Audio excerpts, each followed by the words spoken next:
ತುಂಬ ಜನ teacher aspirants ಕಾಲ್ ಮಾಡ್ತಿದ್ದಾರೆ. ಅಂದರೆ ನೋಟಿಫಿಕೇಶನ್ ಯಾವಾಗ ಅಂತ ಹೇಳ್ಬಿಟ್ಟು. ನಾವು ಏನು ಒಂದು ಶಿಕ್ಷಣ ಇಲಾಖೆಗೆ ಜುಲೈ ಅಂದರೆ ಇದೇ ತಿಂಗಳು 15ನೇ ತಾರೀಕು ಒಳಗಡೆ ನೋಟಿಫಿಕೇಶನ್ ಆಗಲೇಬೇಕು, ಇಲ್ಲ ಅಂತಂದ್ರೆ ನಾವು ಪ್ರತಿಭಟನೆ ಮಾಡ್ತೀವಿ ಅಂತ ಹೇಳಿದ್ವಿ. ಯಾಕೆಂದ್ರೆ ಮೇಲ್ ಮಾಡ್ತೀನಿ ಅಂತ ಹೇಳಿದ್ರು ಆಗಲಿಲ್ಲ, ಜೂನಲ್ಲಿ ಆಗಲಿಲ್ಲ, ಜುಲೈ 15th ಒಳಗಡೆ ನೋಟಿಫಿಕೇಶನ್ ಮಾಡಿಲ್ಲ ಅಂತಂದ್ರೆ 100% ಒಂದು ದೊಡ್ಡ ಮಟ್ಟ ಹೋರಾಟ ಮಾಡ್ಬೇಕಂತ ಹೇಳ್ಬಿಟ್ಟು ಪ್ಲಾನ್ ಮಾಡ್ಕೊಂಡಿದ್ವಿ. ಆದರೆ ಈಗ ನಿನ್ನೆ ಏನೊಂದು ಶಿಕ್ಷಣ ಇಲಾಖೆ ಭೇಟಿ ಮಾಡಿದಾಗ ಕಮಿಷನರ್ ಸುರಾಳ್ಕರ್ ಸರ್ ಭೇಟಿ ಮಾಡಿದ್ವಿ, ಮತ್ತೆ ಪ್ರಿನ್ಸಿಪಲ್ ಸೆಕ್ರೆಟರಿ ರಶ್ಮಿ ಮಹೇಶ್ ಮೇಡಮ್ಗೆ ಭೇಟಿ ಮಾಡಿದ್ವಿ. ನಿನ್ನೆ ಎಲ್ಲ ಚರ್ಚೆ ಮಾಡಿದಾಗ special recruitment rule may be ನಿನ್ನೆ ಇಲ್ಲ ಇವತ್ತಿಲ್ಲ ನಾಳೆ ಅವರು ಬಿಡ್ತೀನಿ ಅಂತ ಹೇಳಿದ್ದಾರೆ.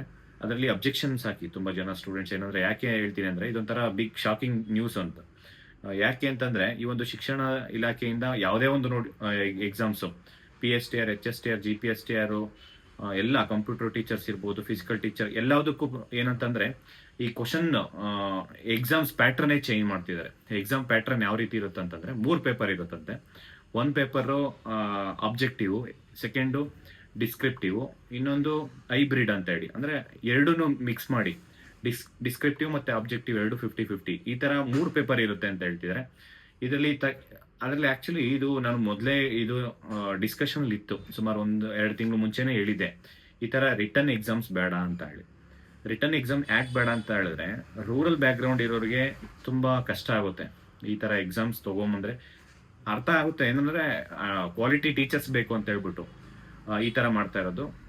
ಇದನ್ನ ತುಂಬಾ ಜನ ಸ್ಟೂಡೆಂಟ್ಸ್ಗೆ ಇದು ಒಳ್ಳೇದು ಆಗುತ್ತೆ, ಆದರೆ ಕೆಟ್ಟದ್ದು ಇದೆ. ಯಾಕೆಂತಂದ್ರೆ ತುಂಬಾ ಸಡನ್ ಆಗಿ ಪ್ಯಾಟ್ರನ್ ಚೇಂಜ್ ಮಾಡಿದಾಗ ತುಂಬಾ ಜನ ಸ್ಟೂಡೆಂಟ್ಸ್ಗೆ ಎಕ್ಸಾಮ್ಸ್ ಓದೋಂಥ ಪ್ಯಾಟ್ರನ್ ಇರ್ಬೋದು, ಎಕ್ಸಾಮ್ಸ್ಗೆ ಬರೆಯೋಂಥದ್ದು ಇರ್ಬೋದು, ಪ್ರತಿಯೊಂದೂ ಈ ಸಡನ್ ಆಗಿ ಚೇಂಜಸ್ ಮಾಡಿದ್ರೆ C&R ರೂಲ್ ತಗೊಂಬಂದು ಸ್ಪೆಷಲ್ ರಿಕ್ರೂಟ್ಮೆಂಟ್ ರೂಲ್ ಬಿಟ್ಟಾಗ ಇಮ್ಮಿಡಿಯೇಟ್ ಏನು ಅಬ್ಜೆಕ್ಷನ್ಸ್ ಇರುತ್ತೆ, ಯಾರಿಗೆ ಸ್ಟೂಡೆಂಟ್ಸ್ಗೆ ಹೆಂಗೆ ಅನುಕೂಲ ಆಗುತ್ತೋ ಆ ರೀತಿ ಎಕ್ಸಾಮ್ಸ್ ಮಾಡಬೇಕು. ಆ ರೀತಿ ಮಾಡಿದ್ರೆ ಮಾತ್ರ ನಾವು ಸುಮ್ಮನೆ ಇರೋದಿಲ್ಲ ಅಂತಂದ್ರೆ ನಾವು ಸ್ಟೂಡೆಂಟ್ಸ್ ಪರವಾಗಿ ಮತ್ತೆ ಇದನ್ನ ಖಂಡಿಸ್ಬೇಕಾಗುತ್ತೆ. ಎಲ್ಲ ಆಸ್ಪಿರೆಂಟ್ಸು ನೋಟಿಫಿಕೇಶನ್ಸ್ ಯಾವಾಗ ಅಂತ ಕೇಳ್ತೀರಾ. ಈ ಒಂದು ಸ್ಪೆಷಲ್ ರಿಕ್ರೂಟ್ಮೆಂಟ್ ರೂಲ್ ಇವತ್ತಿಲ್ಲ ನಾಳೆ ಬಿಟ್ಟಿದ ಕೂಡಲೇ ಮ್ಯಾಕ್ಸಿಮಮ್ 1 ವೀಕ್ ಅಬ್ಜೆಕ್ಷನ್ ಇರುತ್ತೆ. ಅದ್ರ 1 ವೀಕು ಏನು ಅಬ್ಜೆಕ್ಷನ್ಸ್ ಕ್ಲಿಯರ್ ಮಾಡೋದಕ್ಕೆ ಮ್ಯಾಕ್ಸಿಮಮ್ 15 ಡೇಸ್ ಕಂಪ್ಲೀಟ್ ಆಗಿದ ತಕ್ಷಣ ನೆಕ್ಸ್ಟ್ ಡೇನೆ ನೋಟಿಫಿಕೇಶನ್ಸ್ ಬಿಡ್ತೀನಿ ಅಂತ ಹೇಳ್ತಾರೆ.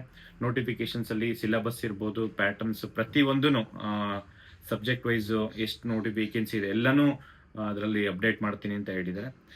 ಇದಕ್ಕೆ ಏನು ಯಾರೆಲ್ಲ ಸಹಕರಿಸಿದಾರೆ ಅದು ಎಲ್ಲರಿಗೂ ಧನ್ಯವಾದ ತಿಳಿಸ್ತಾ, ಈ ಒಂದು ಶಿಕ್ಷಣ ಇಲಾಖೆಯಿಂದ ಏನೆಲ್ಲ ಚೇಂಜಸ್ ಆಗಬೇಕು ಅದು ಮೊದಲೇ ತಿಳಿಸ್ಬೇಕು. ಈ ಎಕ್ಸಾಮ್ಸ್ ಅಂತಲ್ಲ, ಯಾವುದೇ ಇರ್ಬೋದು, ಫಸ್ಟ್ ಈಗ ಪ್ಯಾಟರ್ನ್ ಸಡನ್ ಆಗಿ ಚೇಂಜ್ ಮಾಡೋದ್ರಿಂದ ತುಂಬಾ ತೊಂದರೆ ಆಗುತ್ತೆ ಅಂತ ಹೇಳಿ ತುಂಬಾ ಜನ ಸ್ಟೂಡೆಂಟ್ಸ್ ಆಸ್ಪಿರೆಂಟ್ಸ್ ಹೇಳಿರೋದ್ರ ಮುಖಾಂತರ ನಾನು ಹೇಳ್ತಾ ಇರೋದು. ಇದು ಸ್ಟೂಡೆಂಟ್ಸ್ ಫ್ರೆಂಡ್ಲಿ ಇರಬೇಕು ಯಾವುದೇ ಎಕ್ಸಾಮ್ಸು, ಮತ್ತೆ ಸ್ಟೂಡೆಂಟ್ಸ್ ಯಾವ ರೀತಿ ಬೇಕೋ ಅದೇ ರೀತಿ ಎಕ್ಸಾಮ್ಸ್ ನಡೆಸಬೇಕು ಅಂತ ಹೇಳ್ಬಿಟ್ಟು ಈ ಮುಖಾಂತರ ತಿಳಿಸ್ತೀನಿ. ಮತ್ತೆ ಎಲ್ಲ ಸ್ಟೂಡೆಂಟ್ಸು ಓದೋದಕ್ಕೆ ಸ್ಟಾರ್ಟ್ ಮಾಡಿ, ಪ್ರತಿ ಒಂದಿನೂ ಇಂಪಾರ್ಟೆಂಟ್. ಯಾಕೆಂದ್ರೆ ನೋಟಿಫಿಕೇಶನ್ ಆಗಿ ಮ್ಯಾಕ್ಸಿಮಮ್ 3 ಮಂತ್ಸ್ ಟೈಮ್ ಕೊಡ್ತಾರೆ ಅಷ್ಟೇ ಎಕ್ಸಾಮ್ಸ್ಗೆ. 1 by 1 ಎಕ್ಸಾಮ್ಸ್ ಇರುತ್ತೆ.